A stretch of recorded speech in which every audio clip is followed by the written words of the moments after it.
성도 여러분 안녕하세요.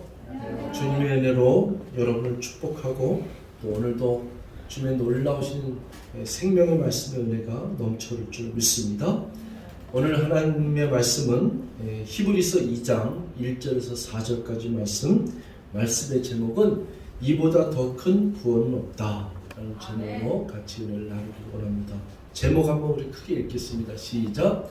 이보다 더 큰 구원은 없다. 아멘.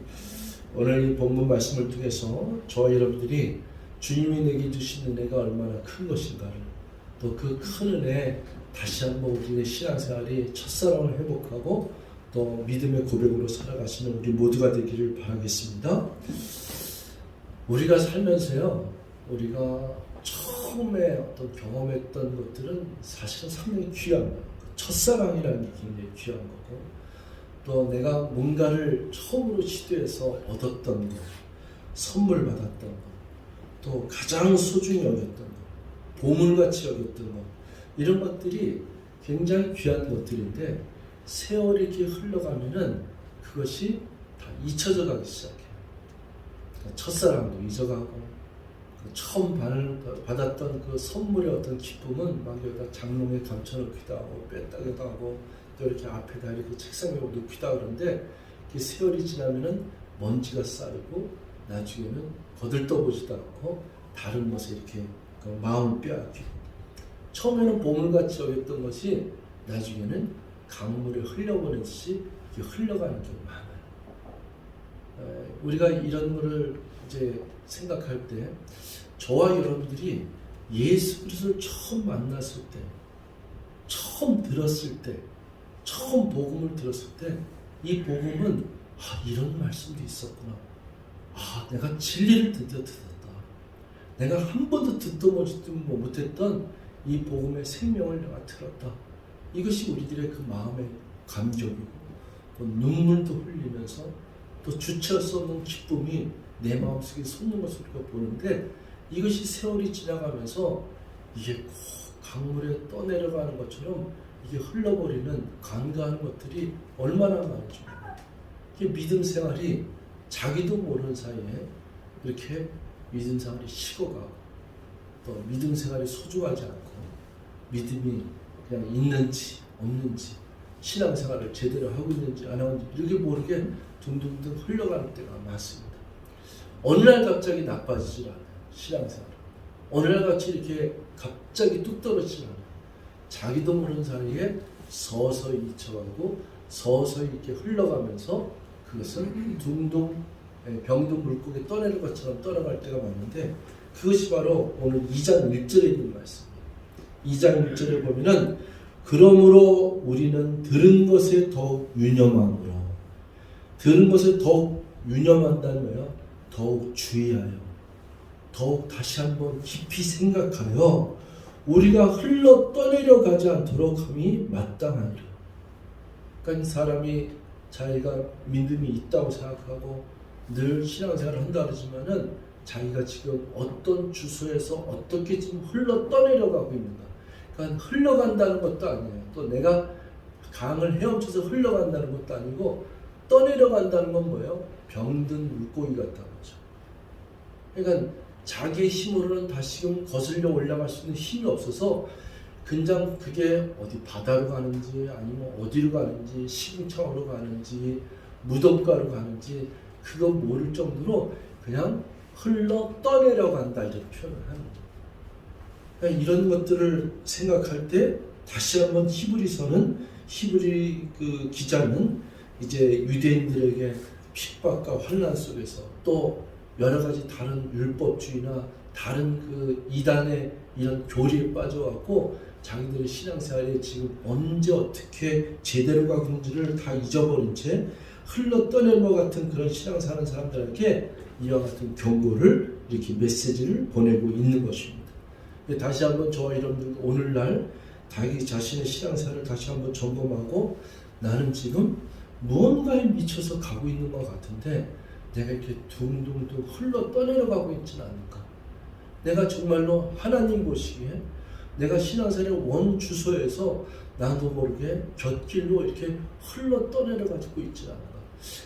내가 이렇게 되는 나도 몰랐는데, 여기까지 올 줄 몰랐는데 어쩌다가 이렇게 됐는지 다시 한번 점검하면서 내가 만약에 정말로 그 병든 물고기가 떠내려가는 것처럼 그렇다면은 다시 한번 힘을 내고 다시 한번 용기를 내고 다시 한번 하나님 앞에서 다시 한번 돌아오는 회복의 역사가 또 이제는 힘을 얻고 거슬러 올라갈 수 있는 놀라운 은혜가 저와 여러분에게 있어지길 주님으로 축원드리겠습니다.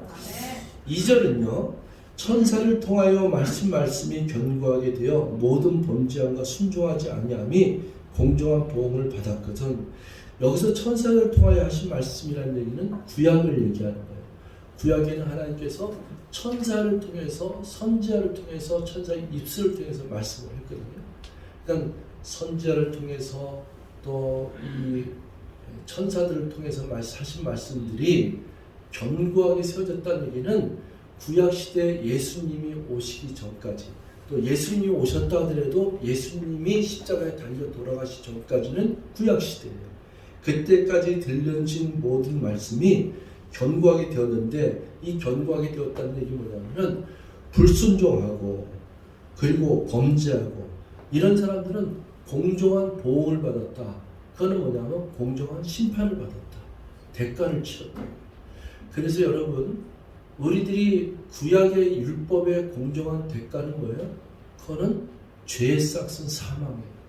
사람이 인생에 태어나면은 그 태어난 걸로 자체로 이 죄를 갖다 상속받고 태어났기 때문에 누구를 막론하고 잘 건강하게 사는 것 같지만 또 뭔가 잘 되는 것 같지만은 자기도 알 수 없는 일 때문에 병도 들고 교통사고도 일어나고 또 원치 않는 이 자연의 재앙 속에서 무너져 버리고 또 내가 꿈꾸던 어떤 사업이나 직장생활이나 가족의 관계나 인간관계 이런 것들이 자기가 예기치 않은 사건과 그때에 무너져 버리고 그리고 참 어떤 거는 회복되지 않고 어떤 건 거기서 끝이 나는 경우가 있죠.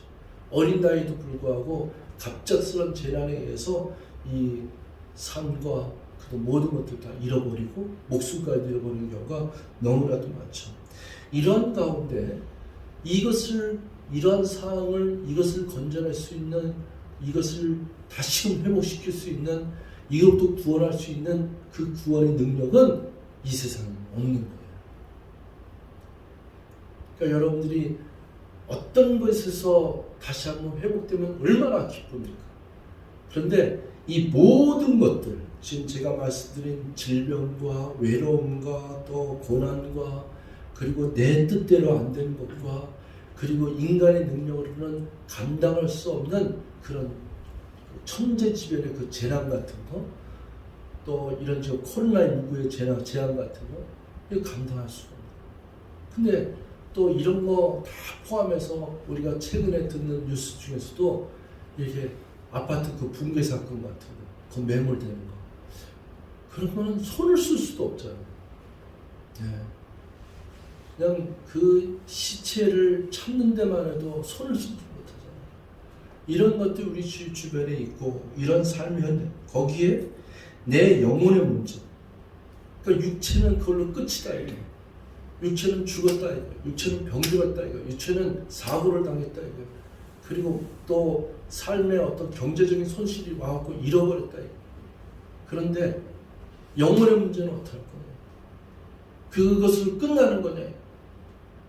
3살에 죽을 수도 있고 또 아주 잘 나가는 20대에 죽을 수도 있고 또 30대에 모든 것을 다 잊어버리고 그냥 노숙자처럼 살아야 되는 그 인생의 결과가 나타날 수도 있는데 이런 것들보다 더 심각한 것이 뭐냐면 그것을 끝난다 하더라도 영혼의 문제는 어떻게 할 거냐?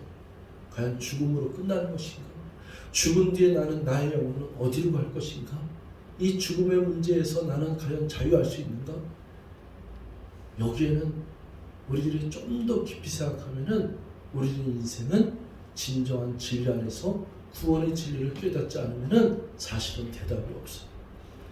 여기에서 건져내고 여기에서 구원을 일으키고 여기에서 무엇보다도 죽어야만 마땅한 인생이 다시 생명력으로 그리고 부활하는 생명으로 또 영원히 죽지 않는 생명으로 이렇게 영적인 은혜와 축복으로 인도하는 구원의 능력은 오직 예수 그리스도의 능력밖에 없는 줄 믿습니다. 아멘. 이 예수 그리스도의 능력을 그것을 보고서는 우리가 이보다 더 큰 은혜는 없다. 이보다 더 큰 구원은 없다. 이렇게 말씀을 하고 있는 것이에요. 그래서 3절에 우리가 이같이 큰 구원을 얻었으니 이거예요. 이와 같은 은혜를 얻었는데 죽을 수밖에 없었던 죄인이고 우리들이 인생에 태어나서 우리가 평생 사는 동안에 일어나는 죄와 질병과 속상함과 인간관계와 막 얼크러진 것과 알 수 없는 사건과 뜻하지 않은 재앙과 이런 것들로부터 어쩔 바를 모르는 심령이 먼저는 이 하나님의 진리에 의해서 복음이 나를 구원시키는구나. 예수를 만난 것, 예수 그리스도의 십자가에 달려 돌아가신 이 죽음의 진리가 나를 살리셨구나. 나는 영원히 죽지 않는구나. 멸망하지 않는구나. 영생을 선물로 얻는구나. 그리고 죽어도 다시 사는구나. 몸이 다시 사는구나. 아버지 집에 영원히 사는구나. 이런 것들의 진리를 깨닫고 그리고 또 예수 그리스도를 믿은 다음에 나의 삶이 온전한 변화가 일어나서 이제는 이기적으로 나 혼자 개인적으로 사는 것이 아니라 내가 다른 사람을 살려줘야지. 다른 사람을 손잡아줘야지. 어렵고 힘든 사람에게 내가 도움의 손길이 되었고 통로가 돼야지. 그리고 나의 삶의 풍요로움이 어디에 있느냐? 다른 사람을 섬기면서 다른 사람을 내가 손을 뻗으면서 그 사람을 살리고 나와 같은 기쁨을 누리게 하는 복음을 증거하고 그 사람에게 다가가는 이런 놀라운 축복된 의미 있는 목적 있는 인생을 살아가는 것이 진정한 기독교요 크리스찬의 삶의 본질이라고 믿습니다. 아멘. 이 삶을 우리가 터득해 나가는 것이 신앙생활의 은총이고 신앙생활의 본질입니다. 그런데 여기서는 우리가 이같이 큰 구원을 얻었는데 이와 같은 은혜를 입었는데 이것을 등한히 여기면 이게 뭐예요? 소홀히 여긴다면 어찌 그 복음을 피하리요? 이 구원은 처음에 주로 말씀하신 바요. 들은 자들이 우리에게 확증한 바니 그랬어요. 그러니까 사람들이 처음에는 이 은혜와 감격 속에서 내가 받은 은혜, 예수를 만난 은혜, 진리를 깨닫는 은혜, 정말 예수님의 놀라운 십자가의 도의 은총으로 말미암아 우리가 찬송을 그렇게 부르는 거 아니겠어요? 예수의 피밖에 없네. 나의 찬송의 제목은 예수의 피밖에 없네. 영원토록 내 말문은 예수의 피밖에 없네. 나를 정케하기는 다시 성케하기도 다시 회복하기도 예수의 피밖에 없네. 이렇게 외쳤던 우리들이 언제 어디선지 모르게 이게 병든 물고처럼 둥둥 떠내려가는 그 심령처럼 이게 물에 술을 탄 건지 술에 물 탄 건지 이거 아무것도 모르게 둥둥 떠내려가는 그런 모습으로 신앙생활을 하고 있다는 거예요.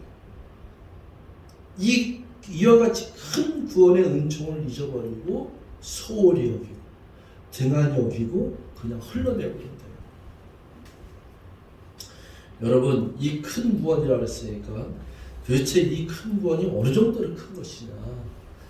이 성경에는 이와 같은 비유를 한번 들고서는 이와 같은 비유가 우리들에게 피부 속에 좀 와닿을 것 같아요. 그게 뭐냐면 성경에 있는 비유예요. 마태복음 18장 23절에서 35절에 보면은 이와 같이 시작해요. 천국은 마치 그 종들과 결산하려던 어떤 임금과 같으니 이렇게 되어 있어요. 그러니까 어떤 왕이죠. 임금이죠. 이 임금이라고 하는 건 권세를 가진 거고 모든 것을 가진 거고 통치할 수 있고 재판할 수 있고 심판할 수 있고 다스릴 수 있는 권세를 가졌는데 그 종들과 그 하인들과 이제 결산을 하는 거예요. 결산을 했더니 어떤 종이 어떤 하인이 어떻게 되냐면 이 임금에게 1만 달란트를 이제 빚을 줍니다. 여러분 1만 달란트는 어느 정도냐면은 정확히 계산이 아니라 대충 계산했을 때 1만 달란트는 한 3조 원 정도 됩니다. 예화가 참 좋아요. 요즘에 아주 돈이라고 그러면 그냥 최고로 여기는 이 시대 속에서 여러분 3조 요즘은 하도 조소리를 많이 하니까 놀라지도 않네.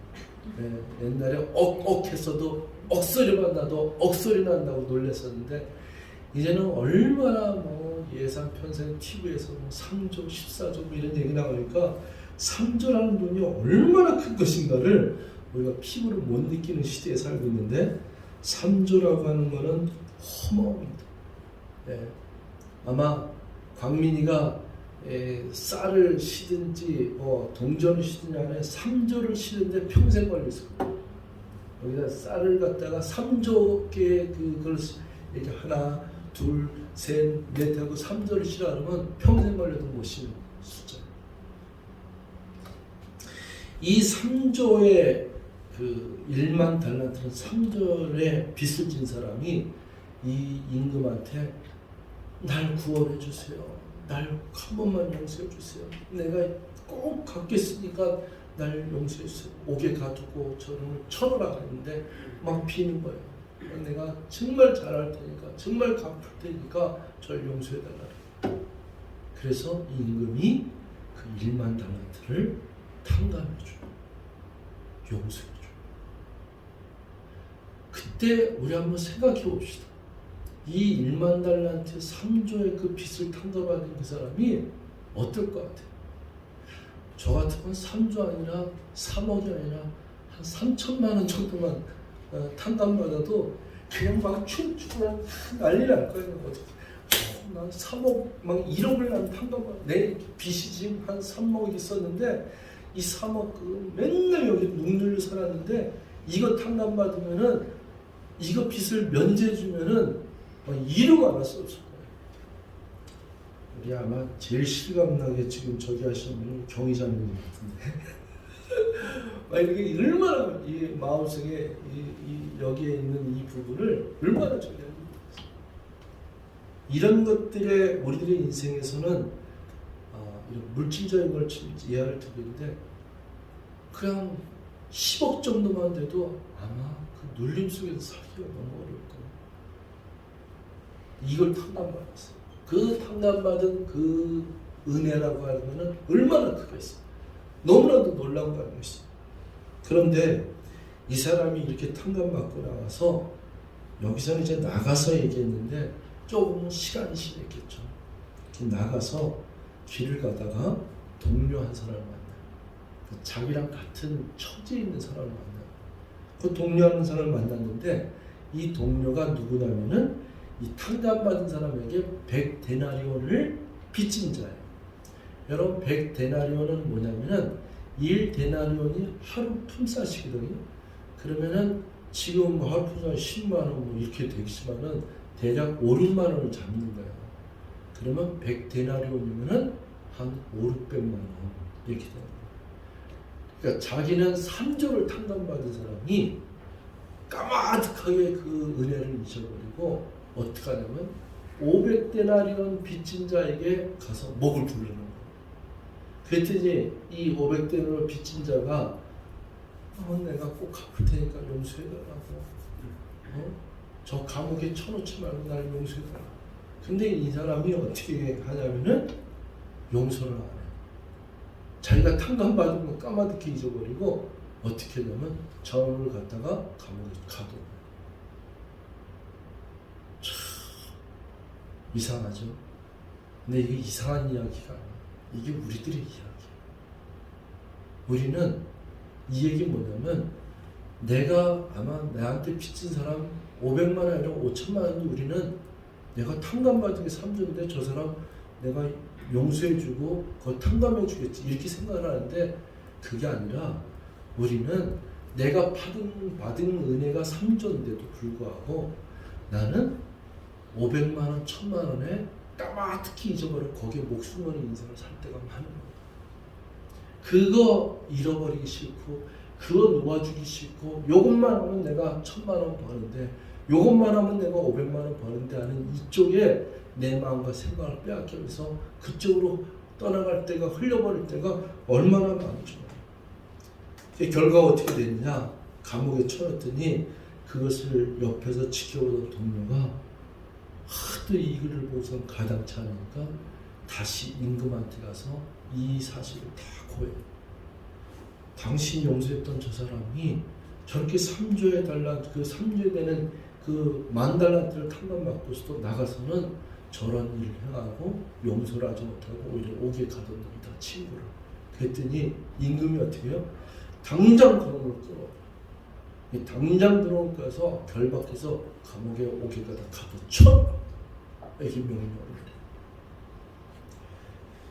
이것이 이제 마태복음 18장 23절에서 35절에 나온 이 예화인데, 예수님이 예화인데 굉장히 귀한 것이죠. 여러분, 저와 여러분들이 가장 기쁘고 소중하고 너무나도 놀라운 은혜 같은 것이 어디서 오냐면은, 예를 들어서 내가 뭔가를 열심히 했는데 거기서 얻는 게 있어요. 또 내가 뭔가를 열심히 막 치닫고 있는데 거기서 이렇게 깨달은 게 있어요. 그리고 또 선물로 받은 게 있어요.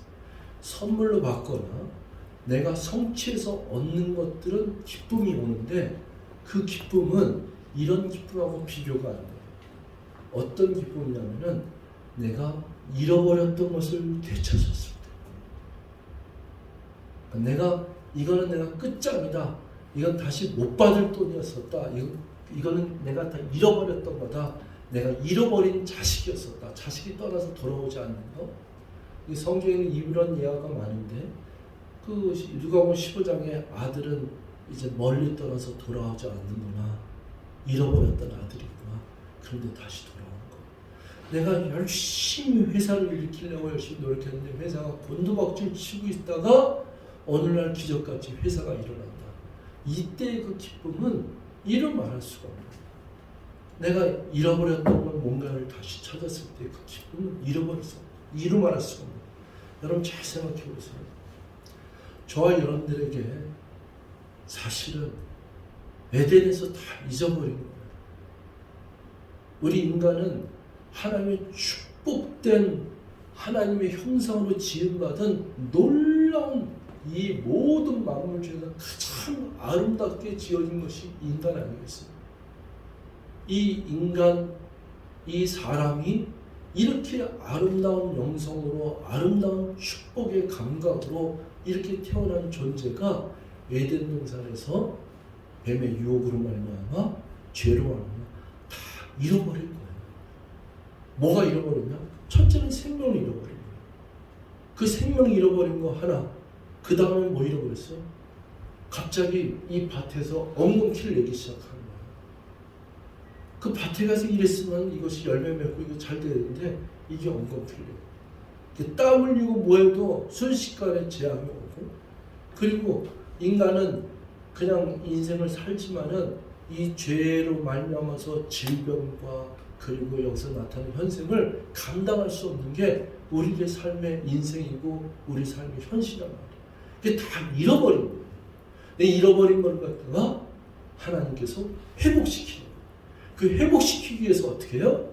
예수 그리스도 독생자를 이 땅에 보내신 줄 믿습니다. 아멘. 예수님께서 십자가에 달려 돌아가실 때 이 죄와 사망과 이 모든 내 질병과 이 질고를 십자가에서 달려 돌아가시면서 담당하셨어요. 그래서 이사야서 53장 5절에 있던 것이 그게 뭐예요? 그가 찔림은 우리의 허물입니다. 그가 채찍에 맞음으로 우리가 나음을 입었도다. 그가 상함은 우리의 죄악 때문이다. 이런 이 부분을 주님께서 다 담당하셨다고 얘기를 하는 거예요. 이 담당시키시고 멸망의 길에서 건져주셨고 지옥으로 가는 인생에서 터내갖고 하나님의 은혜의 자녀의 자리에 앉혀놓으시고 영원히 죽을 수밖에 없는 몸을 영원히 살 수 있는 몸으로 바뀌었고, 죽었으나 다시 사는 부활의 생명을 주셨고, 그리고 저 하늘나라의 그 아름다운 영광의 강체의 처소를 마련해서 우리가 죽고 난다면 그 처소를 예비하고서 우리를 데리러 오신다는 약속의 말씀이 저와 여러분에게 있는 거 아니겠습니까? 이보다 더 큰 은혜가, 이보다 더 큰 구원이 어디 있겠습니까? 그러니까 잃어버렸던 것을 다시 찾았다는 것, 이것처럼 기쁜 게 없는 거예요. 아까 잃어버렸다고 하는 10,000달란트나 잊어버렸다고 하는 이 사람의 그 많은 달란트를 탕감받은 이 큰 구원은, 이 은혜는 이루 말할 수가 없는. 그런데도 불구하고 그걸 까마득하게 잊어버리고 둥둥둥 떠내려가듯이 잊고 사는 게 우리들의 또 신앙생활의 인생이라는 거예요. 내가 받은 은혜가, 내가 받은 그 구원의 크기가 얼마나 큰데 그거를 다 잊어버리고 겨우 3주하고는 비교도 안 되는 500대네 100대네라고 하는 500만 원, 600만 원 거기에 오히려 거꾸로 목숨 걸고 거기에 이 마음이 자유함을 얻지 못하고 오히려 친구를 속이고 친구를 죽이고 친구를 감옥에 가두고 이런 상상할 수 없는 일을 하고 있는 것이 우리들의 현실이죠. 그래서 이제 4절에 하나님도 표적들과 기사들과 여러 가지 능력과 및 자기의 뜻을 따라 성령이 나눠주신 것으로서 그들과 함께 증언하십니다. 주님은 우리들이 순간순간 가는 길에서요, 돕는 자를 역사하는 성령을 통해서 우리를 이렇게 세워주시잖아요. 우리를 깨워주시는 거예요. 우리를 갖다 다시금 도와주시고 다시금 용기를 주시고 채찍질하기도 하고 이렇게 매를 때리기도 하고 다시금 이렇게 세워주고 깨우치는 거예요.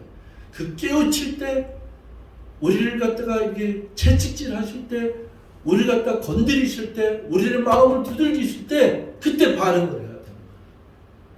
내가 돌아가야지. 내가 찾은 은혜가, 내가 되찾은 은혜가, 내가 주님께서 회복시킨 은혜가 이것이 얼마나 큰 것인가를 깨닫고 아버지께로 돌아가는 자가 지혜 있는 줄 믿습니다. 근데 다 지나간 다음에 고집 피우다가 다 지나간 다음에 그때 깨달으면 돌아올 힘도 없어요. 돌아갈 길도 없어요. 돌아갈 마음도 생기지 않습니다. 하나님께서 저와 여러분들을 두들기고 계실 때 하나님께서 이 생명의 말씀을 우리에게 마음을 두들기고 계실 때 또 주님의 놀라우신 음성이 내 귀에 들릴 때 우리는 주님께 반응을 해야 될 줄 믿습니다. 그 반응하는 자들, 주님께 돌아온 자들에게 주님의 놀라우신 은혜와 이 큰 구원의 은총이 다시 한번 우리들에게 폭포수와 같이 기름 부어져서 생명샘이 솟듯이 영원한 생명 가까로 우리가 나아가게 될 줄 믿습니다.